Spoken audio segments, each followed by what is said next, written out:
All right, greetings everyone. Welcome back, and welcome to the newcomers. We're happy to have you.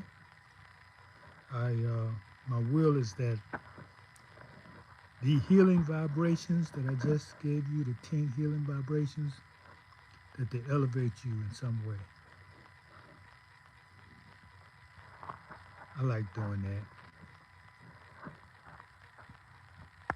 It elevates me.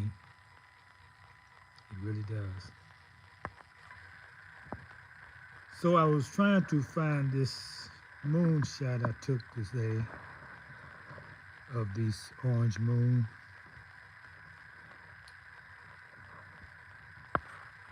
I don't have it. But look outside, see what you got. See what kind of full moon you got. In my area, we have a full moon. And we have every month has a different type of moon.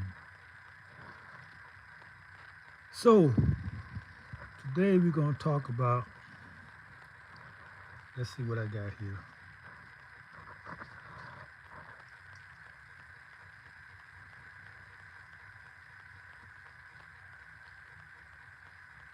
And we're going to talk about uh,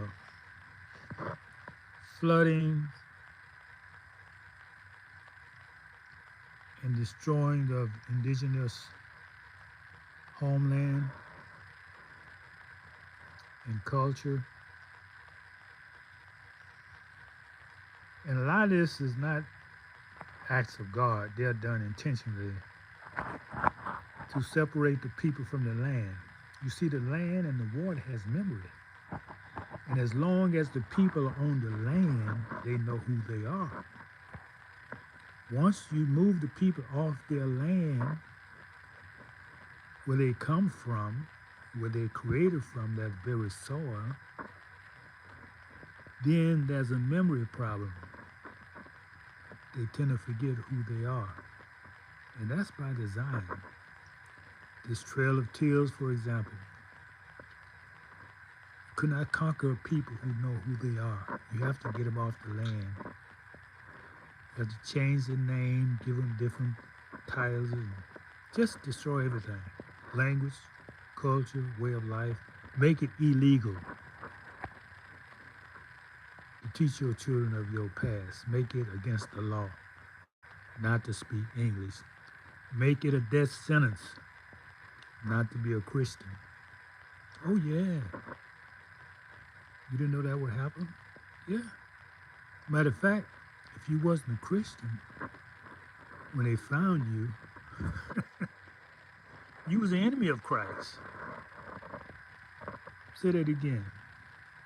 If you wasn't a Christian back in the 14th, 13th, 12th century, this is what the war was all about.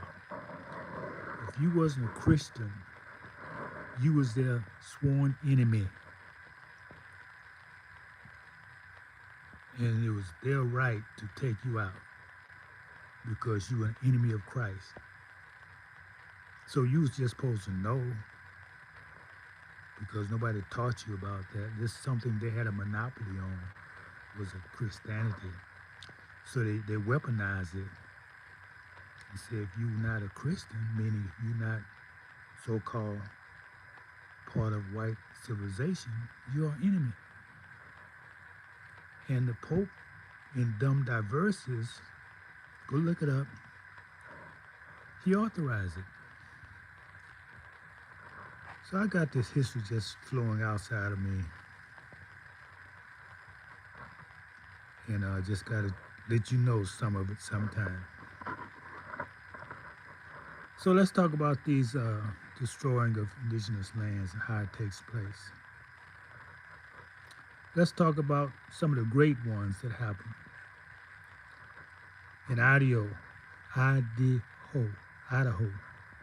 in 1976, the Teton Dam. Have you ever heard of that one? Well, they was trying to build this dam in this area, and it destroyed everything for miles around.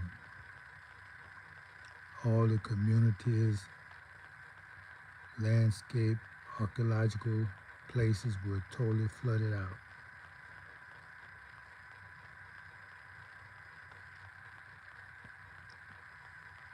Yeah,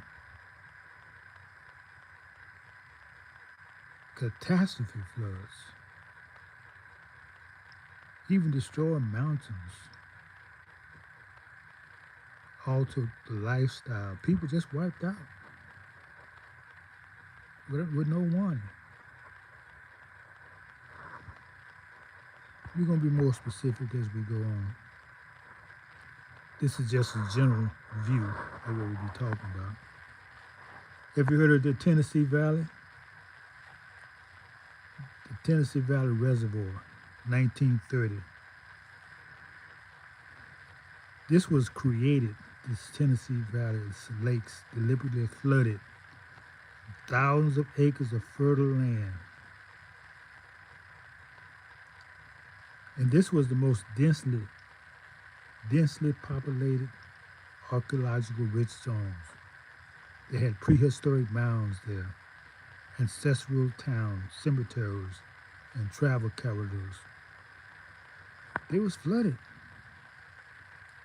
Thousands and millions of families was destroyed, creating these Tennessee Valley reservoirs. But you don't hear about that. You hear about the progress, but at what price? And is that really progress when you're destroying to create something commercial? Okay, let's bring it on up.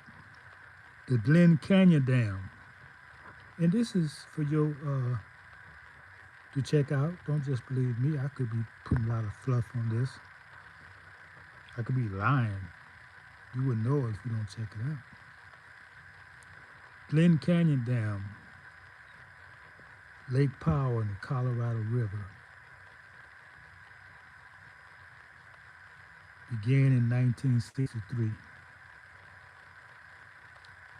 Now this reservoir submerged canyon landscape that were and remain sacred, inhabited mostly by the Navajo, Hopi, Ute, Paiute, and other people.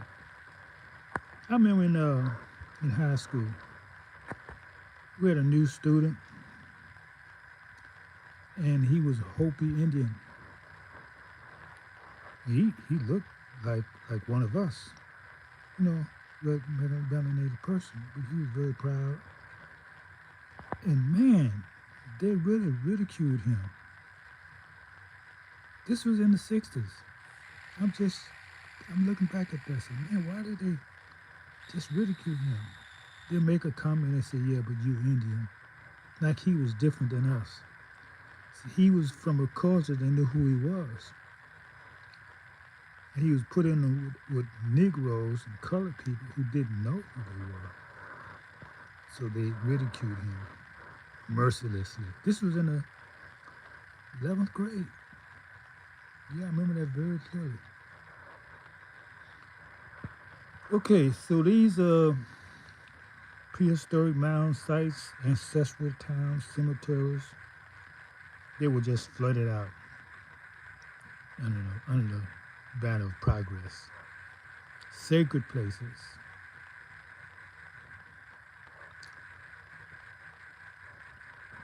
Next we go to the Garrison Dam, Missouri River. This is the mid-20th century, about 1950s. Large reservoir reservations, bottomlands. This is where you have Fort Berthold. This inundated the farmland, villages, and burial grounds. Tribes lost both economic base and access to ancestral places. These inundations, meaning floodings, had intergenerational consequences. In other words, it's not just destroying a land.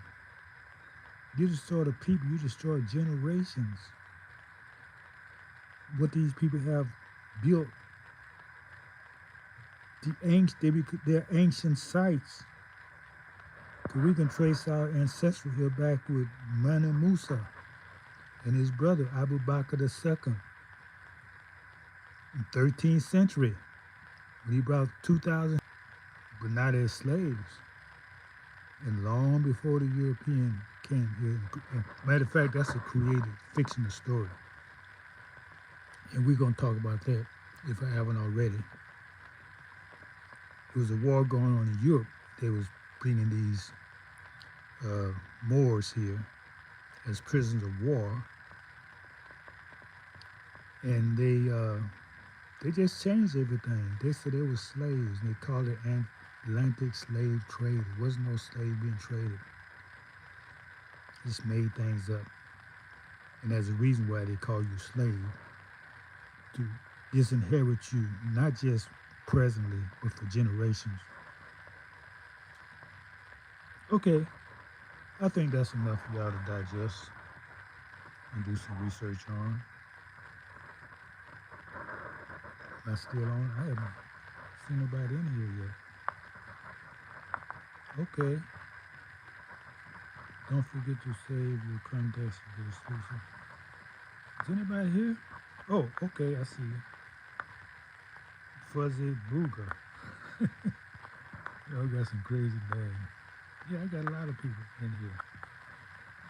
What's up, Zoe Troll? Oh, he tell you who he is. He's a troll. Yeah, most of y'all don't have too much to say. Most of your messages held for review.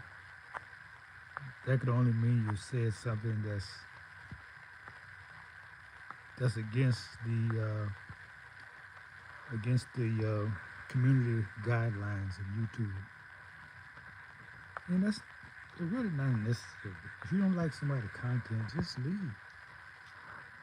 Why do you have to? What gives you the? I'm not even try to understand it. So this is why we need educators, and I'm here to do that. For those who want to know, who want to learn, yeah, we can assist you. Because you have been miseducated, you continue to be miseducated. They have tried to wipe the history of the Moors out of American history. The Moors built America. Everything being used is come from the Moorish tradition. Yes, especially the Constitution. Of course, the first Constitution was better. The Articles of Confederation.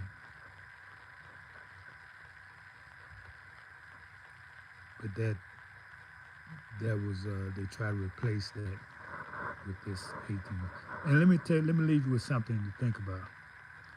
Some people say there was 9 presidents before Washington. My research shows there were 16, and they wasn't called presidents, they were called chairmen, because they only had 1 year in office. And they had a job. So let me know your question in the comment. Keep the